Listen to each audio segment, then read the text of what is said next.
All right, for the first time ever on this channel, we're inside of my truck. Now, the reason I'm doing this in my truck is that we're going to take a look at the Verve Viper setup. If you haven't heard of Verve Viper, you should be happy that now you have, because they have some really cool solutions for mounting your phone on a variety of different vehicles. So you could have it on a scooter or a bike, an electric bike, a regular bike, a motorcycle, or inside of your truck. So there are a few things you're going to need in order to pull this off if you're doing it inside of a truck. And if you're doing it elsewhere, like on a scooter or on a bike, you'll need some of these components as well. So let's go through them. The first and most essential thing is this case. So they sent me the iPhone 15 Pro Max case. So when you do look for these on their website, you have to get the case that actually fits your phone. And of course, they have cases for a variety of different phone models that are popular. This case, I think it looks pretty good. These angular corner pieces do pop out a little more than I would like, but overall, it's a cool aesthetic. It has very good grip to it. The buttons feel awesome to press. It doesn't ruin the experience in any way, shape, or form. Perfect cutouts for your speakers and USB-C, and it is probably the strongest MagSafe magnet I've ever seen in my life. It's crazy. So I use my phone on a magnet all the time. I put it in an Anchor MagSafe thing in my truck, and it's below my waistline. So I can't look at my phone or do anything when I'm driving, and which is, thank goodness I can't do that. But it goes on there, but sometimes it just falls off. With this, as you'll see in a second with my regular pop socket magnet, and then when I actually use the Verve Viper setup on this, the magnet strength is insane. All right, I don't know if you even heard that, but it's crazy. And look, I'm trying to pull it off.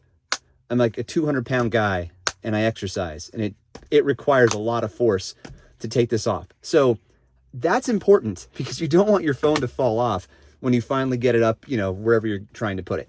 Okay, so you're going to need a few other things in addition to that.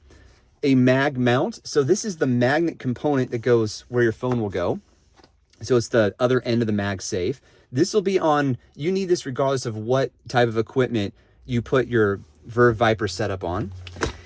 If you're going to put it in your vehicle using their suction cup setup, which is what I'll be demonstrating today, you'll want this vibration dampener. And it's not, none of this stuff is hard to assemble, by the way. As long as you have all of your components, and they have instructional videos and all that, as long as you have all your components, you'll be able to make sense of it. And here's your MagPhone case. I've got a lot of stuff here. You'll also need the actual phone mount solutions. They have different types depending on what vehicle you use. And then they have different base mounts. Now, I went with the base mount that goes on the windshield, but you could get a base mount for a scooter or a bike or a motorcycle. So I can't demonstrate those because I don't have the components, but I can demonstrate the windshield model. Okay, so you have your suction cup right here. And if you look closely, if I can allow you to look closely, there are these toggles here. This is going to move the suction cup towards or away from the windshield, which will create or remove the suction. So it's a really nice setup, very simple for getting the suction cup on the glass and then removing it without having to like force pull it out or anything like that. Force pull, that's a Star Wars thing.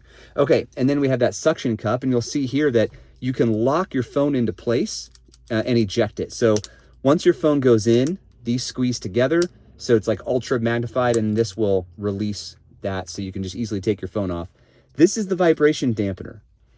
I probably should have taken that off and tried it in both to see if there is a noticeable difference in vibration. I apologize, I didn't do that. But with the included lock spring, I'm sure that it actually is pretty flexible in that regard. Now, if you were to loosen this toggle, you can then adjust the ball here. I have it pretty tight because I was using it at a very specific angle that I just ruined. And then up here, same thing. If you loosen this, you can adjust this ball as well to get the perfect angle that you want. And I'll leave it a little loose so I can demonstrate that. Okay, so we're gonna go ahead and put it up on the windshield and then connect the phone so you can see how that all works. So this is not my ideal spot. I just wanted to show you how it works. Okay, so now I have this on. As you can see, it's not coming out. And then I can articulate it if I loosen appropriately. And then I can articulate further here, like that. And then you simply take your phone and bang, now you're all set up. Okay, if you want to pull off your phone, you have to eject it Hang on. Go. And if you want to take this off, turn your dial and then grab the rubber right there. Bang. That's the Verve Viper setup. Again, it's available with different base mounts or different types of vehicles and solutions. And then if you want to put it on your windshield, you follow the exact setup that I have here. I will comment that the pricing is, by component. So follow the link in the description to get over to their site. It's not a monetized link, and there you can configure the appropriate setup. One last thing I'll mention, with the dampener, this occupies like an additional 1.5 inches of space, vertically. And then of course it sticks out a bit here too, but that's not as big of a deal.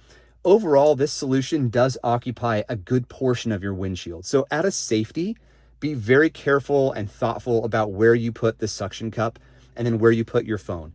I've had nightmares about texting and driving. So I just do not text and drive. It's just not going to happen.